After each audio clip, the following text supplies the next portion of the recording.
Of library and informations YouTube channel में आप सभी का स्वागत है। मैं संतोष कुमार कोरी। हम रेडी रेफरेंस क्विज सॉल्व कर रहे हैं। पिछले वीडियो में हमने लगभग 100 रेडी रेफरेंस क्विज को सॉल्व किया है। उसी के आगे हम और रेडी रेफरेंस क्विज इस वीडियो के माध्यम से हम सॉल्व करेंगे।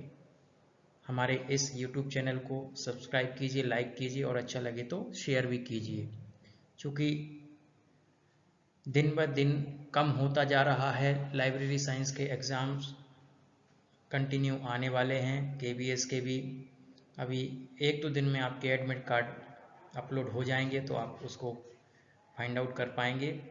उसके बाद MP सेट है, उसके बाद आपका MP PSC का भी लाइब्रेरियन का एग्ज़ाम है और राजस्थान का भी वैकेंसी अभी आने वाली है 567 जो पुस्तकालय अध्यक्ष ग्रेड 3 की। तो इस प्रकार कंटिन्यू अभी लाइब्रेरी की अपॉर्चुनिटीज़ हमारे सामने हैं। तो हम इस रेडी रेफरेंस के माध्यम से इन क्विज को स्टडी करेंगे। तो हम देखते हैं। पहला हम क्वेश्चन यहाँ पे ले रहे हैं। In which year headquarter of FID was shifted to Brussels to the Hag.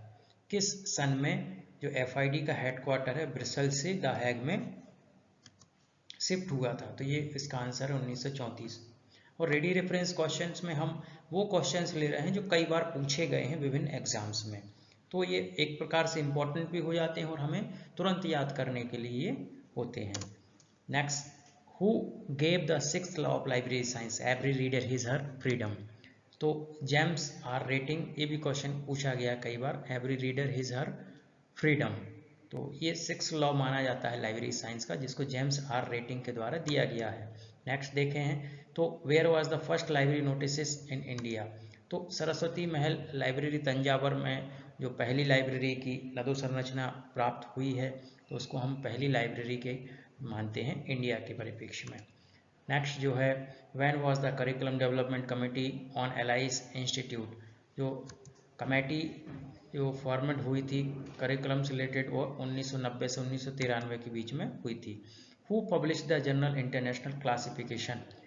International journal of classification का पब्लिकेशन किसके द्वारा किया था? तो इसको के द्वारा होता है, international society for knowledge organisation के द्वारा।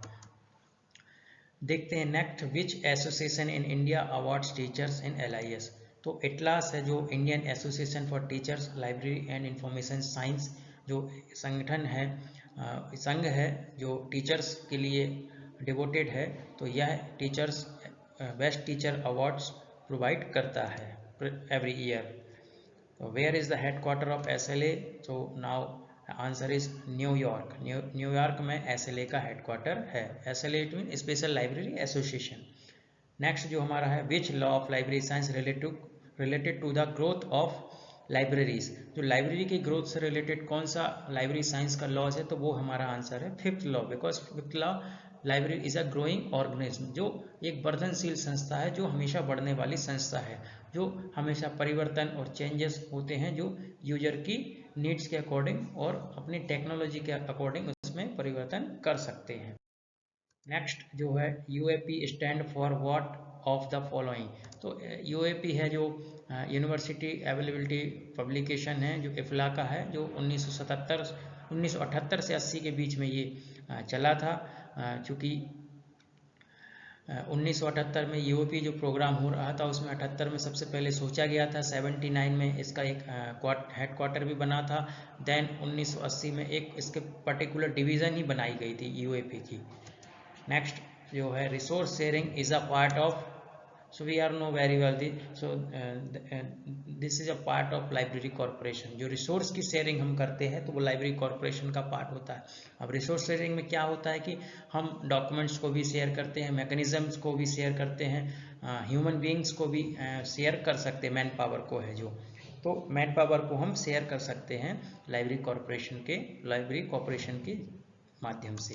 नेक्स्ट जो है हमारा, the 5 law of library science published in the book from in the year. जो 5 लॉ ऑफ लाइब्रेरी साइंस जो किताब है डॉक्टर एस आर रंगनाथन ने पब्लिश की थी, वो कब की थी? तो 1931 में की थी। चूँकि ये 1928 में लिखी गई थी, डॉक्टर एस आर रंगनाथन जब मीनाक्षी कॉलेज में वर्किंग में थे तब इन्होंने ये किताब लिखी थी और 1931 में यह पब्लिकेशन इसका हुआ था। नेक्स्ट देखते हैं, library technology report is a publication of. Library technology जो रिपोर्ट है तो इसका पब्लिकेशन किसका है? तो ये ALA का है, अमेरिकन लाइब्रेरी एसोसिएशन का पब्लिकेशन है। नेक्स्ट हम देखते हैं, एबगिला is a quarterly publication of Indian library association. Next जो है, अमेरिकन लाइब्रेरी एसोसिएशन कब बना था? तो ये बना था हमारा 1876 में। ये ओल्डेस्ट पब्लिक लाइब्रेरी एसोसिएशन भी है। नेक्स्ट हम देखते हैं, when was the American library association establish? तो ये 1876 में बना था। द कैनेडियन लाइब्रेरी एसोसिएशन ये हमारा 1946 में बना था, कैनेडियन लाइब्रेरी एसोसिएशन। ये भी क्वेश्चन पूछे गए हैं। स्पेशल लाइब्रेरी एसोसिएशन जिसको हम SLA बोल रहे हैं, जिसका हेडक्वार्टर न्यूयॉर्क में है, 1909 में इसका ऑर्गेनाइजेशन जो है और एसोसिएशन है वो 1909 में स्थापित हुआ था। The association of research library code, तो इसकी स्थापना भी 1932 में हुई थी। देखते हैं हम next, which term was coined by doctor S R Ranganathan for mobile libraries. ये इंपॉर्टेंट क्वेश्चन कई बार पूछा गया। यह मोबाइल लाइब्रेरीज का जो टर्म रंगनाथन ने दिया था वो किस चीज़ के लिए? तो लाइब्रेरी ऑन व्हील। चूँकि उस टाइम पे तमिलनाडु के जो छोटे छोटे गांव में, सुदूर क्षेत्रों में डॉक्टर एस आर रंगनाथन ने बैलगाड़ी के माध्यम से किताबों को वहाँ पे भेजा था। तो चूँकि गांव में पढ़ते थे किताबें, तो बैलगाड़ी के माध्यम से जो लाइब्रेरी ऑन व्हील जो concept doctor S R Ranganathan रखा था, वो बैलगाड़ी के माध्यम से लाइब्रेरी को यूजर्स तक पहुंचाना था। नेक्स्ट था, the first library school was started in Melville Dewey. Melville Dewey ने सबसे पहले लाइब्रेरी स्कूल स्टार्ट की थी US। नेक्स्ट क्वेश्चन हम देखते हैं, how many columns are there in accession register. तो हम जानते हैं कि इसके अंदर 14 कॉलम होते हैं एक्सेशन रजिस्टर के अंदर। जो अगर आपने कभी एंट्री की हो या देखा हो तो इसके अंदर दिनांक से स्टार्ट होता है और रिमार्क पे ये खत्म होता है। दिनांक, date is a first, then accession number, author, title, और then so many in 14 columns in accession register. Last column जो होता है वो रिमार्क का होता है। ये भी कभी एक बार क्वेश्चन पूछा गया है। नेक्स्ट जो है, hybrid library deals with. Hybrid library क्या होती है? जो प्रिंट कलेक्शन और डिजिटल कलेक्शन दोनों का संयुक्त होता है, उसको हम हाइब्रिड बोलते हैं। तो जो लाइब्रेरी के अंदर प्रिंट कलेक्शन भी है और डिजिटल कलेक्शन भी है, so that is called a hybrid library. Next है, operational approach is an integrated approach. Operational approach को हम इंटीग्रेटेड अप्रोच बोलते हैं। क्यों? क्योंकि इसके अंतर्गत बहुत सारे हमें कार्य करने होते हैं और इन कार्य को इंटीग्रेट करके ही हमें वो कार्य को सफल करना होता है। So that operational approach is an integrated approach. The model public library establish in India with the UNESCO assist was Delhi public library. जो हमने पिछले वीडियोस में भी इसमें बताया था कि यूनेस्को के द्वारा दिल्ली पब्लिक लाइब्रेरी की स्थापना हुई थी, वो भी मॉडल पब्लिक लाइब्रेरी योजना के तहत। Fact on file is weekly digest of. Fact on file जो वीकली डाइजेस्ट है वह किससे रिलेटेड? वह वर्ल्ड इवेंट्स, जो इवेंट्स होते हैं वर्ल्ड के, उनसे रिलेटेड है फैक्ट ऑन फाइल जो वीकली डाइजेस्ट पब्लिश होता है। When did electronically operated book charging system introduce first? तो सबसे पहले इलेक्ट्रिकल माध्यम से चार्जिंग और डिस्चार्जिंग जो होती, चार्जिंग और discharging, charging means issue, discharging means submission, return. तो चार्जिंग सिस्टम को ऑटोमेटिकली इलेक्ट्रिकली सबसे पहले कब शुरुआत हुई थी? तो उसकी शुरुआत हुई थी 1932 में। Next, the theory x and theory was coined bye. X and theory जो कई बार क्वेश्चन, very इंपॉर्टेंट क्वेश्चन पूछा गया है, DMC गॉर्गर के द्वारा इसकी एक्स एंड वाई थ्योरी को जन्मा था, इन्होंने अपना बनाया था। एक्स वाई थ्योरी बनाई थी डॉक्टर DMC गॉर्गर के द्वारा। ये मोटिवेशनल थ्योरी भी मानी जाती है। PGI is formed out the merging UNISIST and NATIS. ये 1977 में PGI दो प्रोग्राम थे उनको मर्ज करके बनाया गया था।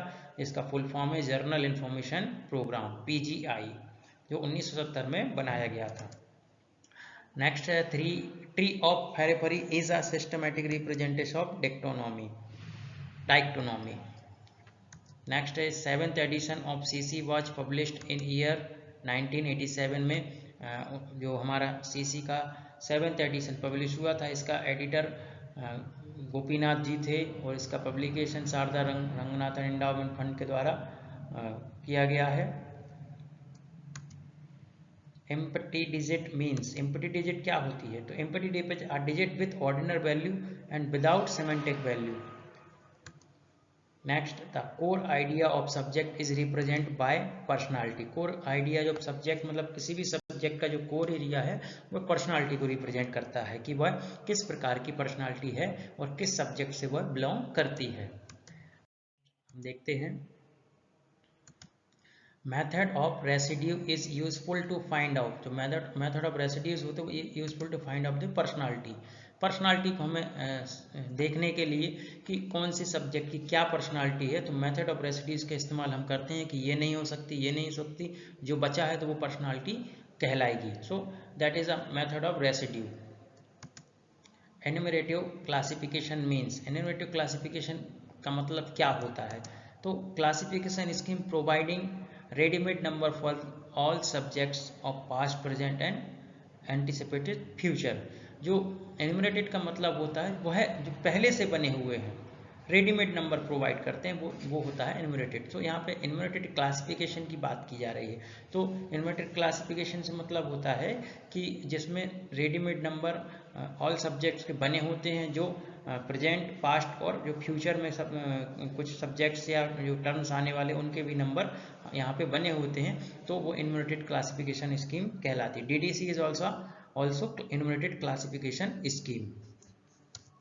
नेक्स्ट देखते हैं, principle of osmosis concern with, principle of osmosis concern with reclassification के लिए इस प्रिंसिपल ऑफ ऑस्मोसिस को सोचा गया था। Analytic synthetic scheme means freely faceted. यह फैसेटेड जो फ्रीली होते हैं वो किसी को भी जोड़ के नए फैसेटेड बन जाते हैं। तो यहाँ पे एनालिटिक सिंथेटिक क्लासिफिकेशन मीन्स है फ्रीली फैसेटेड। जब कोई क्लास नंबर हमें बनाना हो तो हम किसी भी सब्जेक्ट के अंदर जाके उस क्लास नंबर को जोड़ देते हैं। बाल पिक्चर प्रिंसिपल हेल्प, जो wall picture principle help to faceted sequence.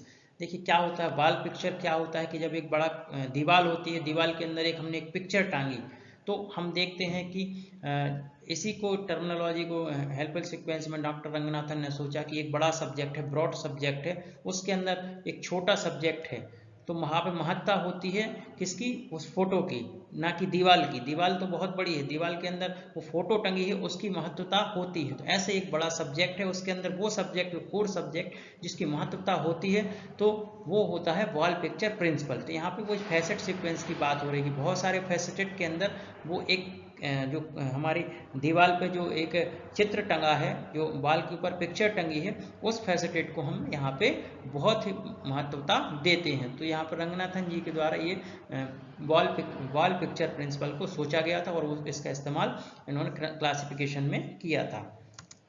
Next, who invented the retrospective ordinal value. तो किसने रेट्रोस्पेक्टिव ऑर्डिनल वैल्यू का नोटेशन को दिया था? तो EJ कोर्स के द्वारा इसको दिया गया। ये भी इंपॉर्टेंट है, कई बार पूछा गया है। नेक्स्ट हम देखते हैं, card from catalog was originate by. तो फ्रांस में जो कैटलॉग कार्ड जो हमारे फिजिकल में हुए थे, फ्रांस में बना था।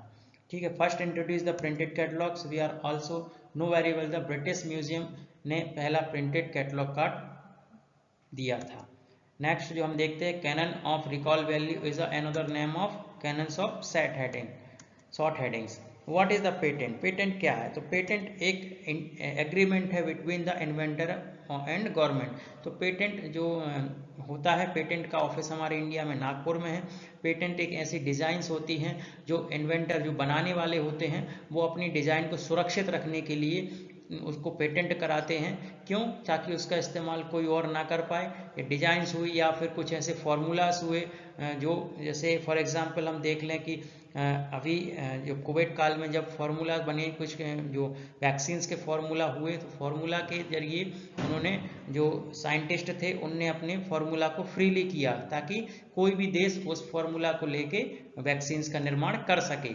परंतु कई ऐसे साइंटिस्ट होते हैं जो चाहते हैं कि हमारे फार्मूला का इस्तेमाल सिर्फ हम करें या हमारी परमिशन से करें, तो वह उसके लिए पेटेंट करा लेते हैं, वो अपने नाम से पेटेंट करा लेते हैं। So this is an agreement between the inventor and the government. Next हम देखते हैं world of learning is what source of information. जो वर्ल्ड ऑफ लर्निंग है वो किस टाइप का सोर्स ऑफ इंफॉर्मेशन है? So this is a secondary source of information. Indian book in print are published from, Indian book in print from New Delhi से publish होती है, R Bowker इसका publisher है। नेक्स्ट क्वेश्चन, नेक्स्ट देखते हैं cumulative book index is published from, cumulative book index कहाँ से publish होता है? यह यूएसए से पब्लिश होता है। नेक्स्ट हम देखते हैं statement year book is published from, statement year is कहाँ से पब्लिश होती है? यह लंदन से होती है और इसके पब्लिशर हैं मैकमिलन, और यह एनुअली पब्लिश होती है, ये ईयर बुक है। World of learning published by, जो वर्ल्ड ऑफ लर्निंग है यह यूरोपा पब्लिकेशन से होता है, यह एक डायरेक्टरी है वर्ल्ड ऑफ लर्निंग, लंदन से इसका पब्लिकेशन होता है यूरोपा पब्लिकेशन के द्वारा। नेक्स्ट हम देखते हैं who is the editor of library Herald, तो इसके कृष्ण कुमार जी लाइब्रेरी के एडिटर थे। तो who was the first, who was published the monthly journal the library Herald, तो जेडी ब्राउन के द्वारा लाइब्रेरी वर्ल्ड जर्नल पब्लिश किया जा रहा है। Fact of file is weekly digest of world events, जो फैक्ट ऑफ फाइल्स है वह वीकली डाइजेस्ट होती है वर्ल्ड इवेंट्स से रिलेटेड। नेक्स्ट हम देखते हैं who is the first editor of modern librarian, तो M Monbray Bolt is the first editor of modern librarian. Indian national bibliographical first appeared in, INB कब publish हुआ? तो यह 1957 में पब्लिश हुआ था। Who is the author of dictionary and anonymous of pseudonym literature, author of, तो इसके author हैं हमारे S Halkett and J Laing, ये किताब है, इसके ऑथर थे। कंपाउंड ईयर ऑफ कंटेंट, तो आउटस्टैंडिंग जो इवेंट्स होते हैं उस कंपाउंड ईयर बुक्स में होते हैं। Online Europa year book has coverage since, online Europa जो ईयर बुक है वह 1985 से पब्लिश हो रही है।